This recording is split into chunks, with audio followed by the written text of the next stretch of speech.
नरेंद्र गिरी की समाधि खुदवा सकती है सीबीआई। इस वक्त की बड़ी खबर आपको बता रहे हैं।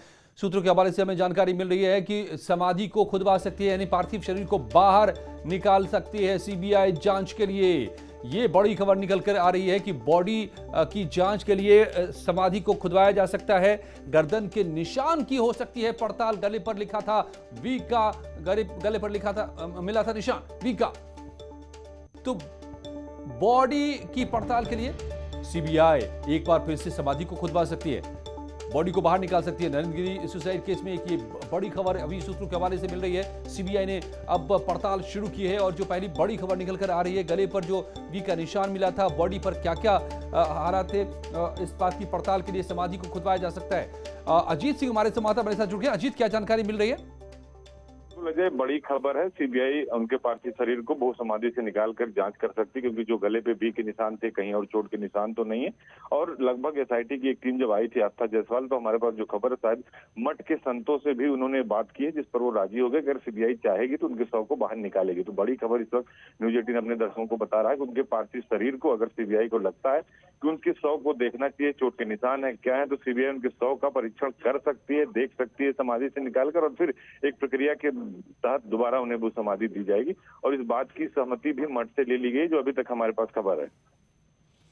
ये क्या इसका मतलब जो अभी तक पुलिस ने रिपोर्ट सौंपी होगी अजीत सीबीआई को, इस पूरे मामले में बॉडी की तस्वीर सौंपी होगी, पूरा ब्यौरा दिया होगा, उससे सीबीआई संतुष्ट नहीं है?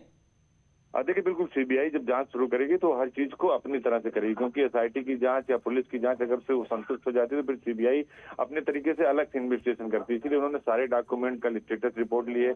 आज एसआईटी जहां जहां जा रही है, संपत्ति की बात हो, किसी और चीज की बात हो, वसीयत की बात हो, तो सीबीआई एक नए सिरे से जांच करेगी। और सीबीआई ने जो एफआईआर दर्ज किया, आपने देखा उसमें भी आनंद गिरी का नाम उन्होंने मेंशन किया हुआ है। तो अब सीबीआई की जो क्राइम स्पेशल क्राइम टीम है दिल्ली की, वो इस पूरे मामले की जांच करेगी। और उनको लगता है कि अगर उनकी डेड बॉडी को निकाल कर चेक करना चाहिए, परीक्षण करना चाहिए, और उस वक्त जो लोग थे उनसे भी पूछताछ करेगी सीबीआई, तो निश्चित तौर पर उसकी सहमति, एक तरीके से कहा जाए कि कुछ लोगों से बात एसआईटी की टीम ने की है, तो सीबीआई उसे करेगी। और शायद सीबीआई जब भी ऐसे कोई हाई प्रोफाइल मामला होता तो आपने हमेशा देखा है कि उसके शव के पोस्टमार्टम के बाद, कब्र में डालने के बाद, दफन करने के बाद भी निकाला जाता है और उनको परीक्षण करती है सीबीआई। या हो सकता है उसको जरूरत पड़े तो वो पीएम रिपोर्ट भी देखेगी, सब देखेगी। वो सीबीआई के ऊपर डिपेंड करता है, लेकिन खबर यही है कि सीबीआई परीक्षण कर सकती है। नहीं तो वो कौन से पॉइंट से स्पेसिफिक, क्या इसके बारे में कोई जानकारी मिल रही है कि किस बात को जानना चाहती है जिसके लिए समाधि से निकाला जाएगा डेड बॉडी को? देखिए, बिल्कुल सीबीआई को अगर इस बात को लगेगा कि जो है उनके शव पर जिस तरह से अलग अलग से कंट्राडिक्शन बयान आ रहे हैं, बयानों में विरोधाभास आ रहा है, कोई कह रहा लिखना नहीं जानते, कोई कह रहा था पढ़ना नहीं जानते, लेकिन अब उनके अधिवक्ता ने भी कह दिया कि वो लिखना पढ़ना जानते थे, लेकिन अमून लिखते नहीं थे, लिखवाते थे, बोल देते थे, और उसके बाद एक नोटशीट तैयार हो जाती थी। तो सीबीआई उनके गले में चोट के निशान, बी का निशान है, पीछे जो निशान है, या कुछ और परीक्षण करना चाहेगी। जो नायलॉन की रस्सी थी, कौन लाया, कैसे लाया, क्या वाकई में उन्हें कहीं कोई और कारण तो नहीं था, तो उन सब विषय पर सीबीआई बात करेगी। साफ तौर पे तो नरेंद्र गिरी की समाधि को खुदवा सकती है सीबीआई, ये बड़ी खबर बता रहे हैं हमारे संवाददाता अजीत सिंह। और इसके लिए बाकायदा फिर से एक बार समाधि को खुदवा करके बॉडी को बाहर निकाला जा सकता है और पड़ताल कर सकती है सीबीआई। ये बड़ी जानकारी इस वक्त निकल कर आ रही है। और आपको बता दें कि इस बड़ी खबर के साथ ही इस मामले में लगातार जो डेवलपमेंट सामने आ रहे हैं, नरेंद्र गिरी की मौत के मामले में आत्महत्या के लिए उकसाने की धारा में एफआईआर दर्ज की गई है। ये नरेंद्र गिरी की मौत के मामले में ये बड़ी खबर निकल के आ रही है। सीबीआई ने ये एफआईआर दर्ज की है। सीबीआई की दिल्ली यूनिट ने आईपीसी 306 में दर्ज की एफआईआर। आत्महत्या के लिए उकसाने की धारा है ये एफआईआर। अमर गिरी पवन महाराज की शिकायत बनी है एफआईआर का आधार। सीबीआई ने आनंद गिरी को एफआईआर में बनाया है आरोपी।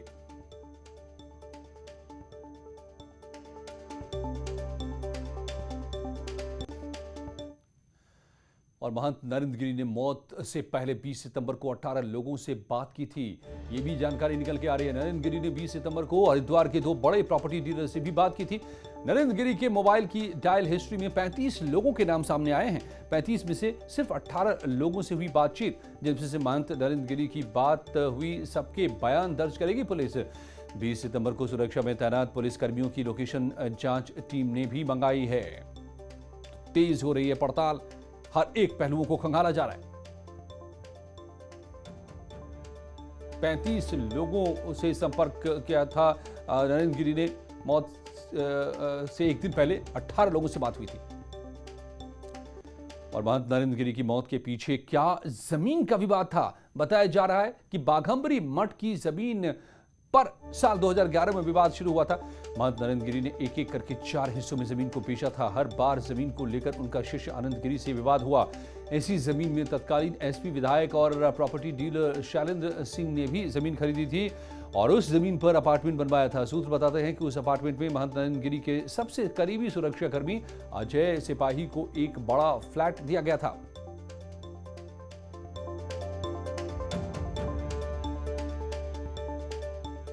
लगभग 300 मीटर से अधिक तक की ये जमीन बाघंबरी मठ के पास थी। वर्ष 2011 के आसपास यहीं से वो विवाद शुरू हुआ। जब ये जमीन बेची गई उस वक्त भी आनंद गिरी ने महंत नरेंद्र गिरी को जमीन बेचने से रोका था।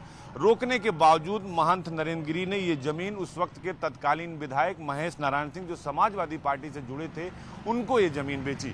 लगभग 300 मीटर से अधिक का ये दायरा है जो हम आपको पड़ताल करा रहे हैं। उसके बाद एक एंट्री हुई इस पूरे मामले में। शैलेंद्र सिंह जो प्रॉपर्टी डीलर थे, उन्होंने विधायक से साठगांठ की और उन्होंने ये तय किया कि इस इलाके को डेवलप किया जा सकता है और फिर अपार्टमेंट या प्लाटिंग करके घर बनाए जा सकते हैं। तो ये दूसरा हिस्सा था जो अब दिखा रहे हैं आपको। ये जो घर बने हुए हैं, यहाँ पर फिर वो प्लाटिंग की गई और इस पूरी जमीन को बेचा गया। ये आपको दूसरा हिस्सा दिखाते हैं। ये दक्षिण दिशा की तरफ का है। ये दूसरा रो है जहाँ पर अपार्टमेंट बनाए गए। जो शैलेंद्र सिंह का नाम आ रहा है, ये है वो आलीशान अपार्टमेंट। इस अपार्टमेंट को हम आपको दिखाते हैं। ये तीसरा हिस्सा है बाघंबरी मठ की जमीन दक्षिणी की तीसरा हिस्सा। और एक तस्वीर आपको दिखाते हैं। वो अपार्टमेंट के ऊपर से दूसरा फ्लैट जिसमें पेड़ लटका हुआ दिख रहा है, बिल्कुल फ्रंट रो की, वो महंत नरेंद्र गिरी की सुरक्षा में तैनात सिपाही अजय सिंह का अपार्टमेंट है। इस जमीन को लेकर जब शैलेंद्र सिंह से डील हुई तो कुछ विवाद हुआ, लेकिन उस वक्त के विधायक महेश नारायण सिंह ने कहा कि ये जमीन तब तक हम नहीं देंगे जब तक हमें इसकी डील नहीं मिलेगी, यानी वो भी इसमें हिस्सेदार थे। इस अपार्टमेंट में महंत नरेंद्र गिरी ने अपने कई चहेतों को फ्लैट दिलवाए, उसमें अजय सिंह सिपाही भी था। यहां भी नरेंद्र गिरी से आनंद गिरी ने काफी विरोध किया कि ये जमीन बिकनी नहीं चाहिए। और महंत नरेंद्र गिरी की मौत के बाद उन्हें भू समाधि दी गई थी। आज उनकी समाधि पर पूजा पाठ की गई। संतों ने चंदन, इत्र, धूप और अगरबत्ती के साथ पूजा की और लाल कपड़ा चढ़ाया। बलबीर गिरी ने पूजा अर्चना करने के बाद उनकी समाधि की परिक्रमा की। संत परंपरा के मुताबिक आज तीसरे दिन उनकी समाधि पर भगवा पूजा हुई।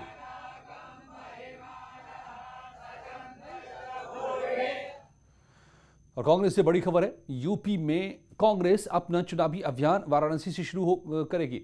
2 अक्टूबर को प्रियंका गांधी वाराणसी आ रही हैं। गांधी जयंती पर प्रियंका गांधी पीएम मोदी के संसदीय क्षेत्र से यूपी विधानसभा चुनाव प्रचार का आगाज करेंगी। रोहनिया थाने के जगतपुर डिग्री कॉलेज ग्राउंड में प्रतिज्ञा रैली को प्रियंका संबोधित करेंगे। वाराणसी की जिला कांग्रेस इकाई तैयारियों में जुट गई है।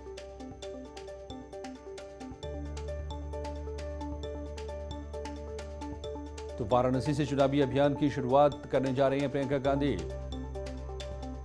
2 अक्टूबर को वाराणसी आएंगी और यहां शुरुआत करेंगी अपने चुनावी अभियान का। 2 अक्टूबर खास दिन चुना है।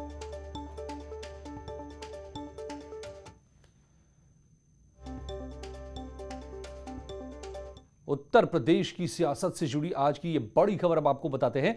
बीएसपी से निकाले गए लालजी वर्मा और राम अचल राजभर ने आज समाजवादी पार्टी अध्यक्ष अखिलेश यादव से मुलाकात की। कयास लगाए जा रहे हैं कि लालजी वर्मा और राम अचल राजभर का समाजवादी पार्टी में जाने का रास्ता साफ हो गया है। बीएसपी अध्यक्ष मायावती ने दोनों नेताओं को पिछले दिनों पार्टी से बाहर कर दिया था। दोनों पर पार्टी विरोधी गतिविधियों में शामिल होने का आरोप लगा था। दोनों नेताओं पर अंबेडकर नगर जिले में अच्छा जनाधार है दोनों नेताओं का। ऐसे में माना जा रहा है कि समाजवादी पार्टी को इससे फायदा हो सकता है। ये तस्वीर समाजवादी पार्टी की तरफ से ट्वीट किया गया।